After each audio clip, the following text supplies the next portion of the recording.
시간이 조금 지났습니다. 이해해 주시고요. 오늘 나의 친구인 오바마 대통령을 4개월 만에 서울에서 다시 만나게 돼서 매우 기쁩니다.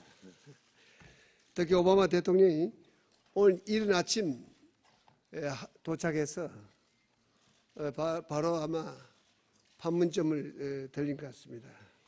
휴전선 비무장지대를 방문해서 아마 남북이 첨예하게 대립하고 있는 현실을 볼 수 있었고, 또 한국군과 주재하는 미국 병사들에게 아마 큰 용기를 주고 격려해 준 데 대해서 고맙게 생각합니다.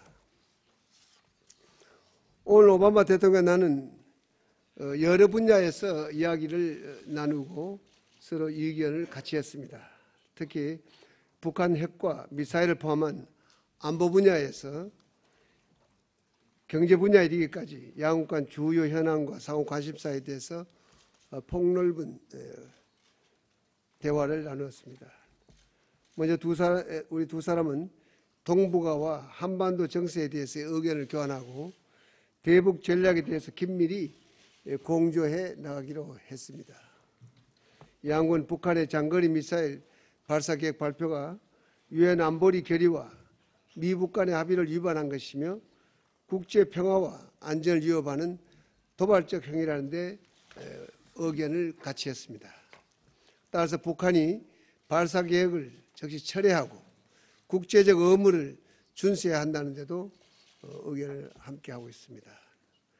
오바마 대통령 나는 한미 간 공고한 연합 방위 태세를 지속적으로 강화해 나가는 동시에 북한의 어떠한 위협과 도발에 대해서도 단호히 대처해 나가기로 했습니다. 우리 두 사람은 북한이 핵과 미사일 개발을 포기하고 평화와 협력의 길을 선택한다면 우리 양국뿐만 아니라 국제사회가 함께 힘을 모아서 북한 주민들의 삶의 질을 높이고 또 새로운 미래를 북한이 열어나가는데 협력할 것이라는 데도 의견을 같이 했습니다. 한편 우리 두 정상은 한미 동맹의 가치와 중요성을 재확인하고 미래 발전상에 대해 매우 유익한 협의를 가졌습니다. 양국은 2009년 6월에 채택된 동맹 미래 비전에 의해 한미 전략 동맹이 한반도를 넘어 동아시아 지역과 범세계적 차원에서의 다양한 협력을 통해서 명실상부한 글로벌 파트너십으로 발전해 나가고 있음을 평가했습니다. 또한 전시작전 통제권 전환의 조정과 추진, 2+2 외교 국방 협의 출범 등 한미 전략 동맹의 주요 성과를 점검하고 긴밀한 정책 공조를 통해 대북 억지력 강화와 미래지향적 동맹 발전을 계속 추진해 나가기로 했습니다. 양국은 지난 3월 15일 발효된 한미 FTA가 본래 취지에 맞게 양국 내 일자리를 창출하고 교역과 투자를 확대하여 양국 국민들의 삶의 질을 높이는 데 실질적 성과를 거둘 수 있도록 협력해 나가기로 했습니다.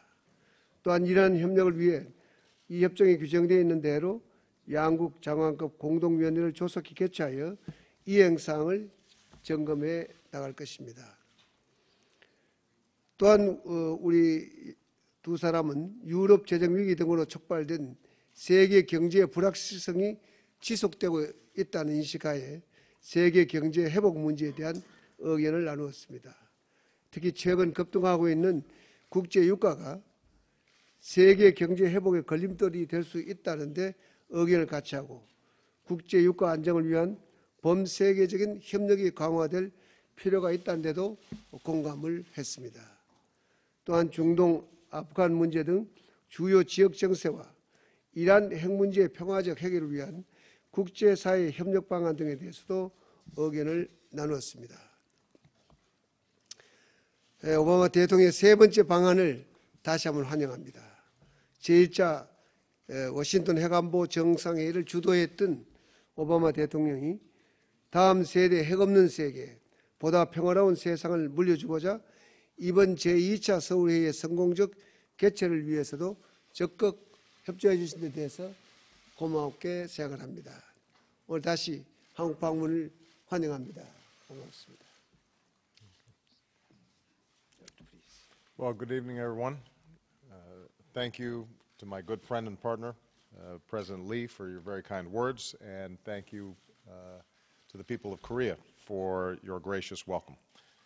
This is my third visit to the Republic of Korea as President. It is wonderful to be back, and once again, I'm grateful for the hospitality. This visit reflects the extraordinary friendship between our two people. My wife and I were proud to help strengthen those ties when we had the honor of hosting President Lee and First Lady Kim for a state visit at the White House last fall. And during that visit, I learned a Korean word that I believe captures the deep affection between our people, Jong. And I feel that spirit again today. My visits to Korea reflect the leadership role that South Korea is playing in this region and around the world, a global Korea. I was last here for the G20, which was a success under President Lee's leadership. Now we're back, along with more than 50 world leaders, for the second Nuclear Security Summit. In fact, just today we saw another important step forward. We learned that Ukraine completed the removal of highly enriched uranium from its territory. This fulfills a commitment Ukraine made at our last Nuclear Security Summit in Washington. And I believe it's a preview of the kind of progress we're going to see over the next 2 days in confronting one of the most urgent challenges of global security, securing the world's nuclear weapons and preventing nuclear terrorism. My visit to Korea also reflects the enduring strength of our alliance. My last visit to Seoul came as we marked both the 60th anniversary of the Korean War and Veterans Day. And today I traveled, as President Lee mentioned, to the DMZ to thank our men and women in uniform, American and Korean, who serve shoulder to shoulder. They're the reason that we can stand here free today and prosperous here today, and we salute them all. My visit to Korea reflects the fact that the United States is leading again in the Asia-Pacific, a region that will affect American security and prosperity in the 21st century like no other. As I declared in Australia last year, the United States as a Pacific nation will play a larger and long-term role in shaping this region and its future. And the cornerstone of our efforts is our strong alliances, including our alliance with the Republic of Korea. This is the context for our meeting today. And as President Lee indicated, we had a very good discussion on a wide range of issues. We reviewed our ongoing efforts to modernize our security alliance. We agreed to have our foreign and defense ministers meet in June to discuss concrete measures we can take to continue strengthening that alliance. We're on track for South Korea to assume operational control for the alliance in 2015.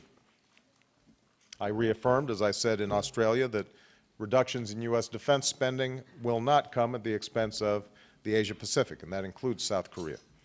America's armed forces are going to stay ready for the full range of contingencies and threats, and the alliance between the United States and the Republic of Korea remains unshakable. We reviewed our great progress in bringing our economies even closer. During my last visit to Seoul, we pledged to get our landmark trade agreement done. On President Lee's visit to Washington, it passed our Congress. On this visit, we can say that our trade agreement is now in force. We got it done. This is a win for both of our countries. More jobs and opportunities for our workers and businesses on both sides of the Pacific. That includes supporting some 70,000 American jobs and keeping us on track to meet my goal of doubling American exports. We discussed regional security, and that obviously includes the issue of North Korea. Last month, North Korea agreed to a series of steps, including a moratorium on long-range missile launches. This month, North Korea announced its intention to conduct a missile launch. As President Lee mentioned, this would constitute a direct violation of Pyongyang's own commitments and its international obligations. Moreover, it would only deepen North Korea's isolation, damage further its relations with its neighbors, and seriously undermine the prospects of future negotiations. I'll have more to say in my speech tomorrow about our commitment to security and peace on the Korean Peninsula and the choice Pyongyang must make. Today I'll simply say that North Korea will achieve nothing by threats, or by provocations. North Korea knows its obligations, and it must take irreversible steps to meet those obligations. On this, the United States and the Republic of Korea are absolutely united. Since South Korea is one of our key global partners, we discussed a range of challenges to international security. I again want to thank South Korea for its important contributions to reconstruction in Afghanistan, and I updated the President on our preparations for the NATO summit in Chicago, where we will chart the next phase of the transition to Afghan lead. And I also thanked the President of South Korea's strong support of sanctions on Iran because of its failure to meet its international obligations. I know this decision does not come without costs, both to the Republic of Korea as well as our own country. But the prospects of an Iran with nuclear weapons would be a threat to the world. And this is one more example of South Korea stepping up and playing a leadership role on the world stage. Finally, we're deepening the ties between our people. We agreed to expand educational exchanges, which will give more Korean students the opportunity to study in the United States, which benefits both of our countries. So once again, President Lee, I thank you for your hospitality, for your leadership. Our alliance is strong. Our commitment to the security and prosperity of our people is unwavering, and I'm confident that under South Korea's leadership, the Nuclear Security Summit is going to be a great success. Thank you. Thank you.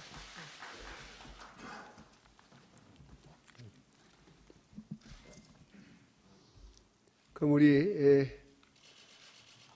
질문하실 분 우리 KBS 최재현 우리 기자 좀 질문하시죠. KBS 최재현 기자입니다. 이명박 대통령께 질문 드리겠습니다. 예, 오늘 정상회담에서는 역시 예상했던 대로 북한의 장거리 로켓 발사 문제가 집중적으로 논의된 것 같습니다. 그런데 이런 국제사회의 노력에도 불구하고 만약에 북한이 예정대로 미사일 로켓 발사를 강행할 경우에 한미 양국을 비롯해서 국제사회가 어떤 구체적인 제재 방안이라든가 조치를 준비하고 계신지 궁금하고요. 또 북한의 장거리 로켓 발사 문제가 대두되면서 한국의 탄도미사일 사거리를 좀 늘려야 하는 것 아니냐라는 얘기가 나오고 있고, 또 대통령께서도 최근에 외신들과의 회견에서 그런 말씀을, 한미 간의 탄도미사일 사거리를 늘리는 문제가 논의되고 있다, 이렇게 실무적으로 논의되고 있다고 말씀을 하신 것 같은데, 오늘 회담에서 그런 논의가 있었는지, 또 한미 간에 어느 정도 진전이 되어 있는지 좀 말씀해 주시기 바랍니다. 네, 역시 북한 장거리 미사일 발사에 대한 질문하셨습니다만은, 그건 역시 이것은 분명한 유엔 안보리 1824호를 위반하는 것입니다. 그렇기 때문에 이것은 유엔 안보리의 결의를 위반한 것이기 때문에 세계를 향해서 위반하는 것과 똑같습니다. 그렇기 때문에 이것을 우리가 위반이기 때문에 발사를 중지해야 된다는 권고를 세계 모든 나라가 합니다. 특히 육자회담 국가들이 다들 그렇게 생각을 합니다만은, 발사를 했을 때 어떻게 할 거냐 하는 문제는, 발사를 한다고 하는 것은 결국 북한의 책임입니다. 이제 조금 전에 오바마 대통령께서 이야기했지만은, 북한이 스스로 국제사회와 이제 고립이 되겠다는 뜻이나 똑같습니다. 그럼 그것은 북한의 책임이 있고, 북한이 결국 고립이 된다는 문제고, 그 모든 기책사회가 북한에 돌아간다. 특히 북한 주민들의 입장에서 보면은 그 수억 달러의 막대한 돈을 그런 곳에 쓰면서 북한 주민들의 생활은 굉장히 어렵다. 이렇게 되면 북한 주민들이 과거에 같이 우리가 장거리 미사일 쏘기 때문에 자랑스럽다고 생각하는 것보다는, 우리는 이렇게 어려운데 이런 곳에 돈을 쓰느냐 하는 그런 쪽으로 생각을 하게 될 것이라고 저는 예상을 합니다. 그래서 북한이 이걸 발사하는 데 대해서는 국제적으로나 국내적으로 달성하고자 하는 목표가 달성되지 않을 것이다. 결국 북한이 스스로 어려워진다 하는 것을 나는 이야기하고 싶고, 그래서 북한이 하루빨리 국제사회에 협력하는 자세로 나가면 그것이 바로 북한을 위하는 길이다. 더욱이 북한 주민을 위하는 길이다 하는 생각을 갖고 있고, 그 점에서는 한미 간에는 의견이 없습니다. 의견이 없고 앞으로 우리는 이 문제를 아주 매우 냉정하게 아주 지혜롭게 대처해 나갈 것이다 하는 말씀을 드리고 싶고요. 조금 전에 우리 그 미사일 거리 문제 때문에 이야기하는데 오늘 정상회담에서는 그게 논의가 되지는 않았습니다. 그러나 그 문제는 한미 간에 실무적으로 지금 검토가 되고 있고 이것은 대북 전략의 차원이기 때문에 이것은 합당한 합의가 이루어져서 그 조만간 결론을 낼 수 있을 것이다 이렇게 생각을 하고 있습니다. 예.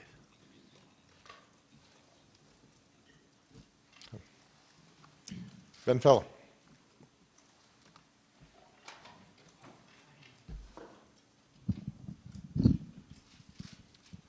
Good evening, President Obama, President Lee. Thank you for the question.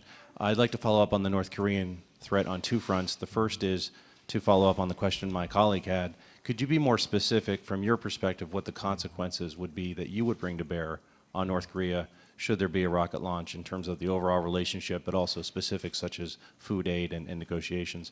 And also, I'm wondering, sir, if you could give us some insights about whether you've developed an impression of North Korea's new leader and whether you've been able to yet take a measure of the man.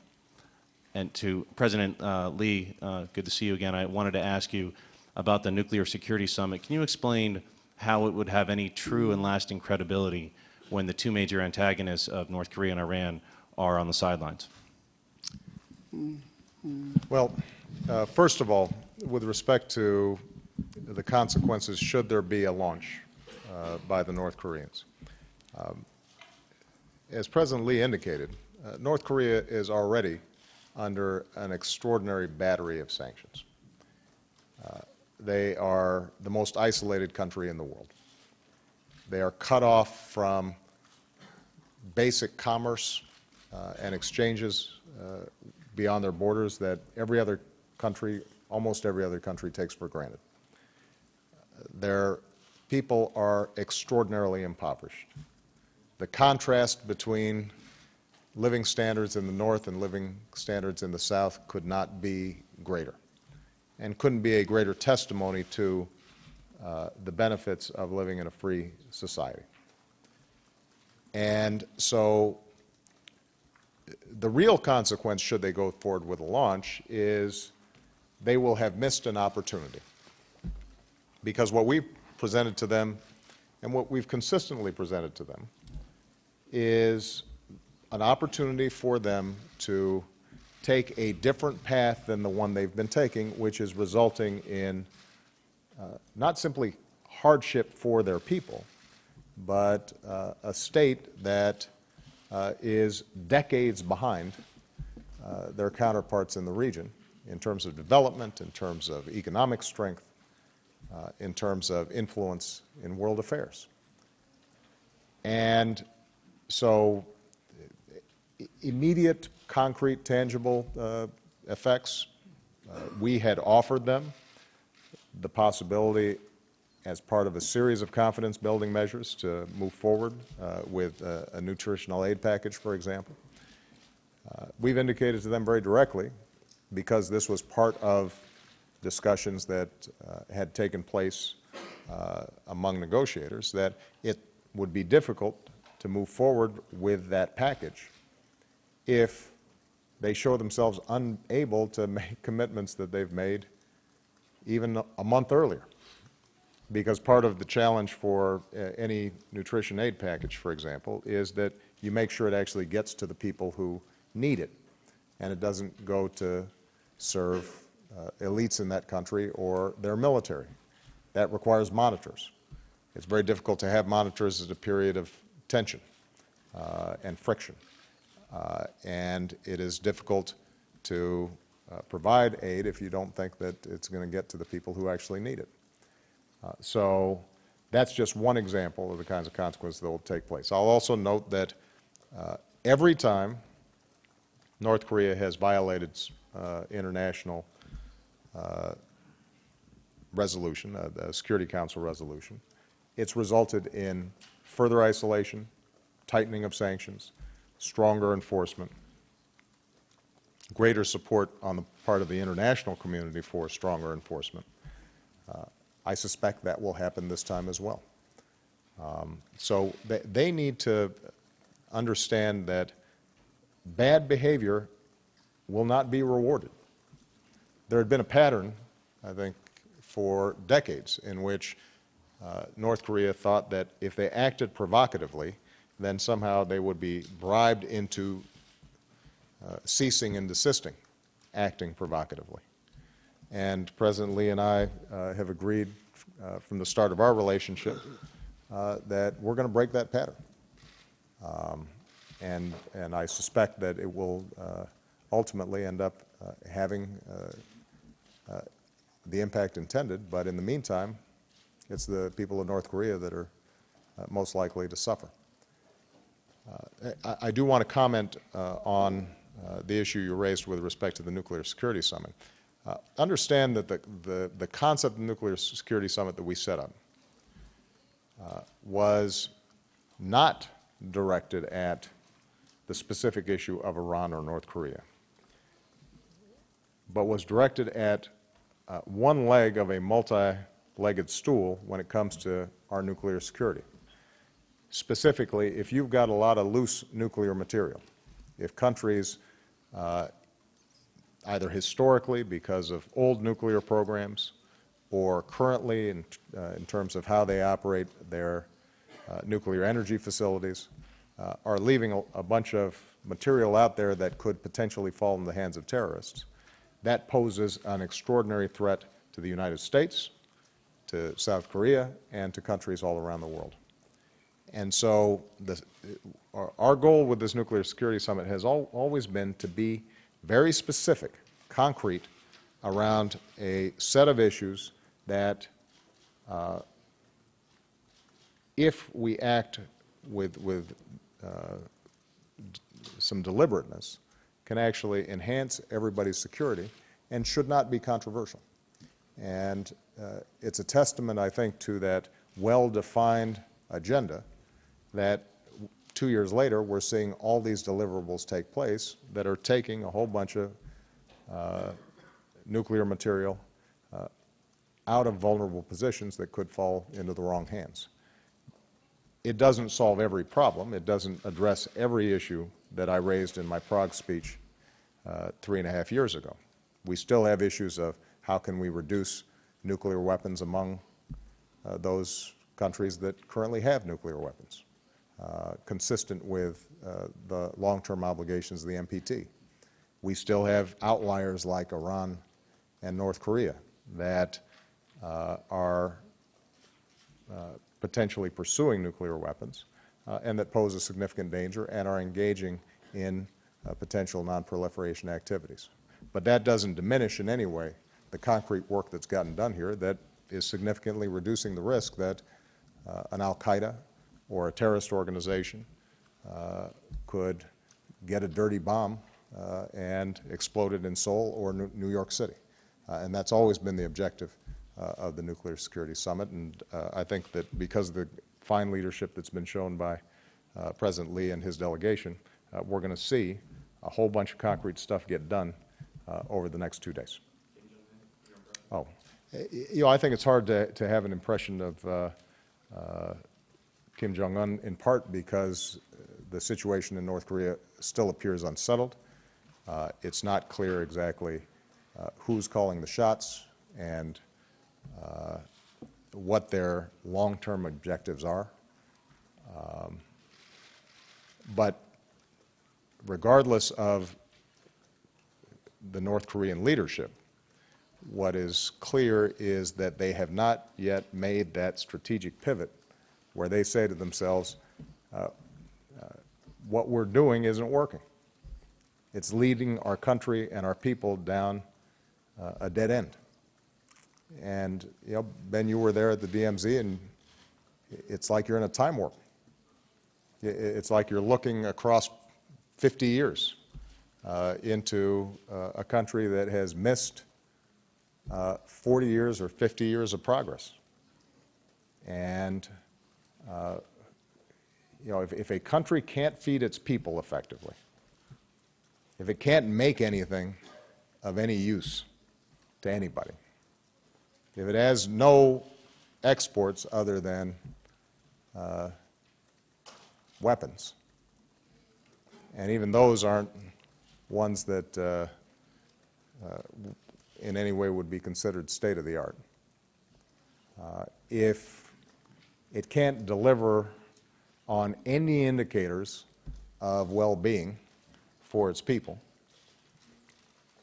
then you'd think you'd want to try something different. I don't get a sense that they've made that decision yet, but my suspicion is that at some point that's what the North Korean people are going to be looking for. And they do have that opportunity. And when they make that decision, I know I speak for President Lee, no one will welcome it more than we do, because it is in our interests to see every country provide opportunity and prosperity for its people. But there are certain things that just don't work, and what they're doing doesn't work.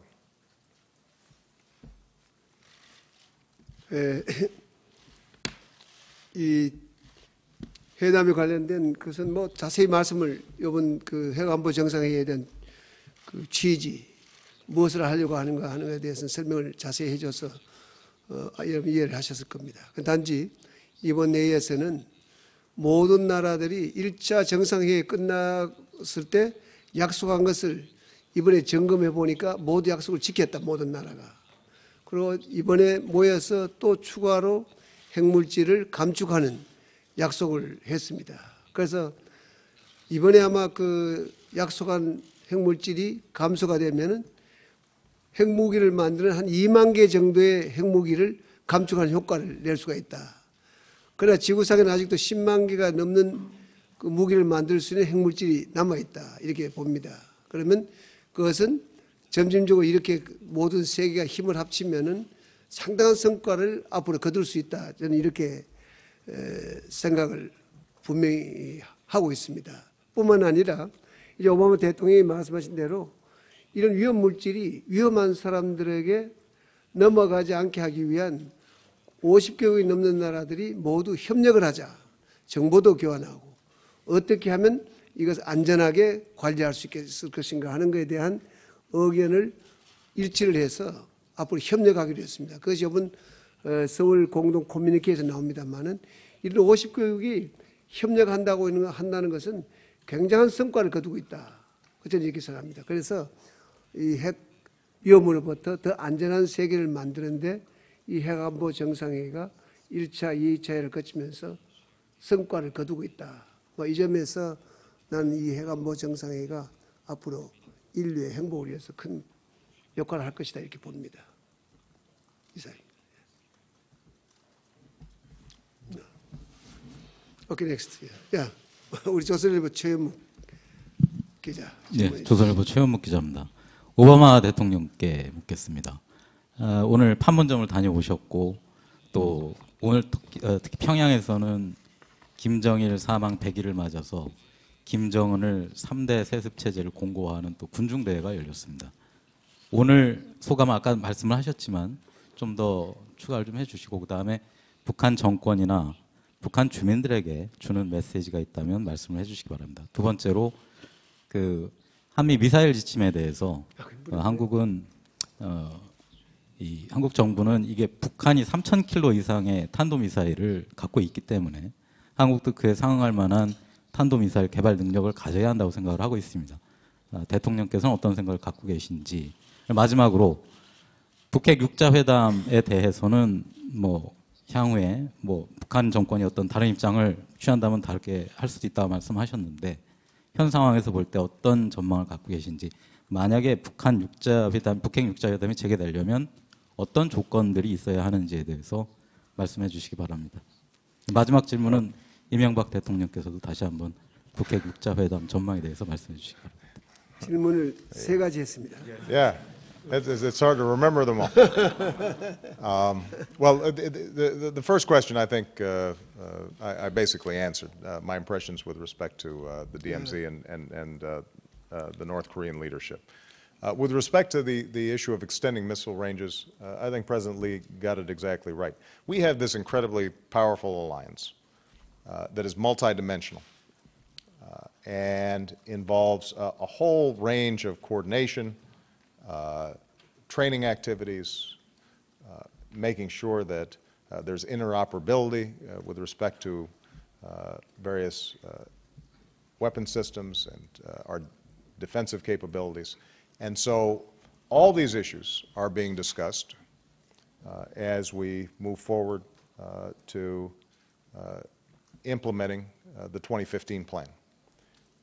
And so there are no specific preconditions around or specific obstacles around the missile range issue. Rather, it's a broader question of what are the needs in order for us to fulfill our enduring goals around the alliance. And a lot of that is technical. A lot of it takes place not at the presidential level, but rather at the military level. And we will continue to instruct our teams that they work closely together to ensure what is the ultimate outcome, which is not any particular weapon system or any particular missile range, but rather, can we protect our people? Can we make sure that the objectives of the alliance are achieved? With respect to the six-party talks, look, we've been very clear about this again and again. It's not that complicated. If the North Koreans are serious about entering into six-party talks, they have to show that they are operating in good faith. At minimum, that requires them suspending activities that right now clearly are contrary to previous obligations that they've made and international law. And when they do that, then we'll be able to sit down and resolve, hopefully, some of these longer-term issues. In the absence of that, it's hard to figure out how these discussions would be productive. And frankly, President Lee and I both have a lot of things to do, and so we try not to have our teams sit around tables talking in circles without actually getting anything done. And my hope is that at some point the North Koreans make the decision that it is in their interests to try to figure out how to feed their people and improve their economy rather than have big parades where they show off weapons. Mark Leiner.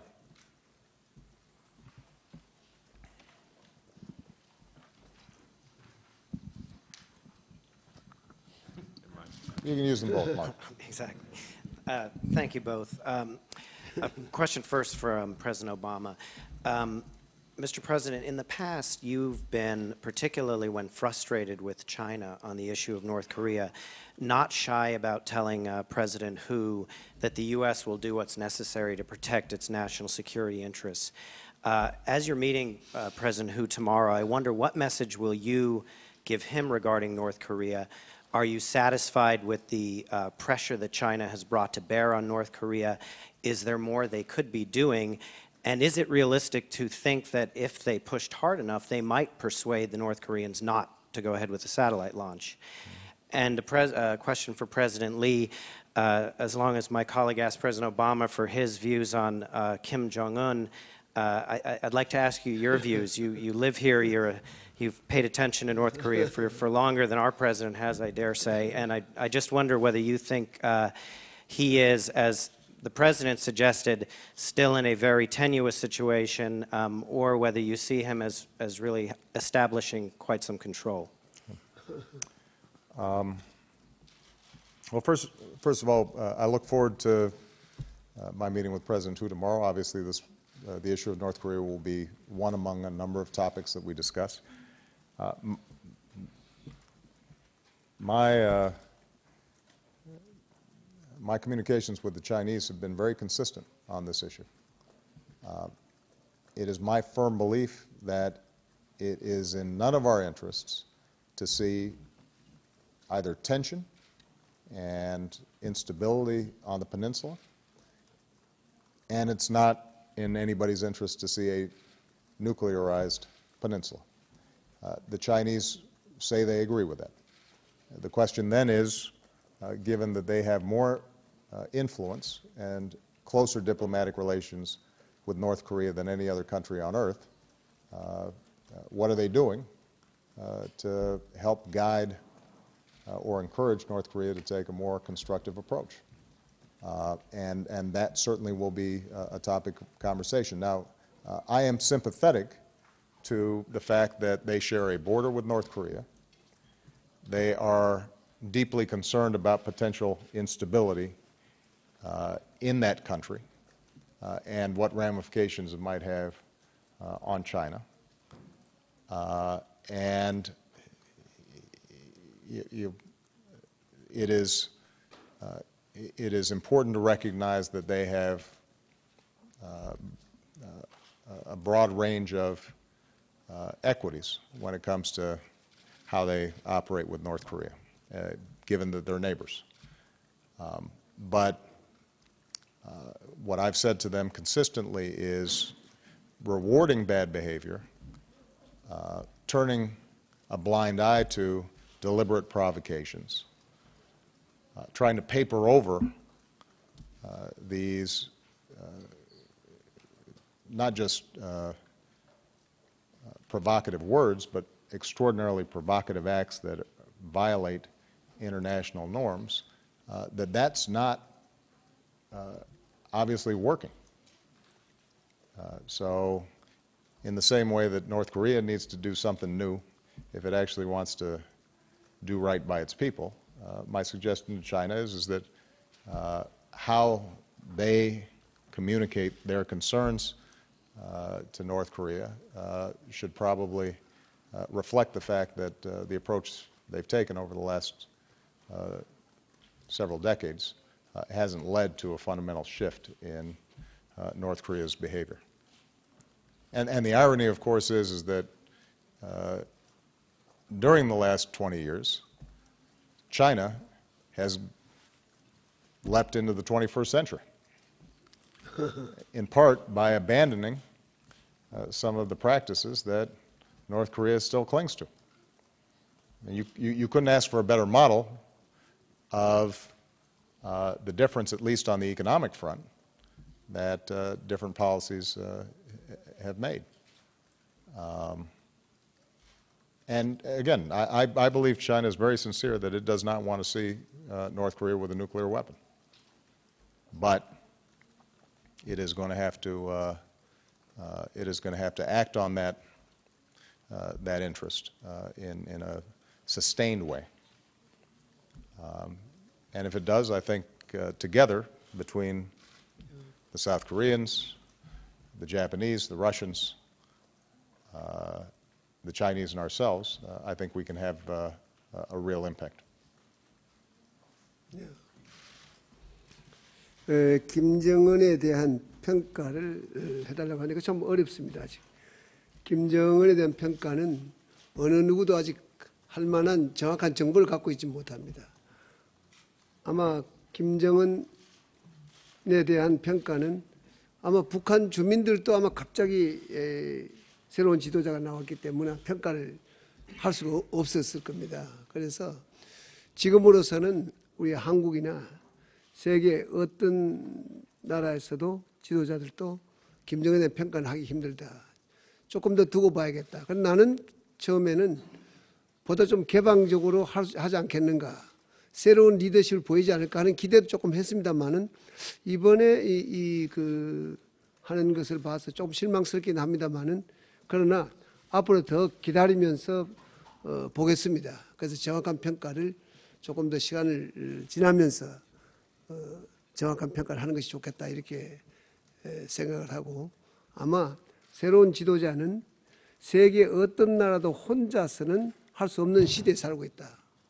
어느 세계 최강국도 혼자서는 서바이벌을 할 수가 없다 하는 막 그런 걸 깨닫고 나는 세계 국제사회와 이렇게 협력하는 그런 방향을 하는 것이 결국 북한 정권을 위한 것이고 북한 주민을 위하는 것이고 그게 세계 평화를 유지하는 데도 도움이 된다.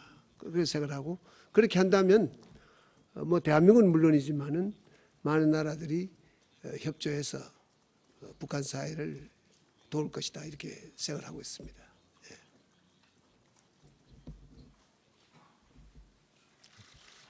Okay. 고맙습니다. Thank you very much. Thank you very much. Yeah.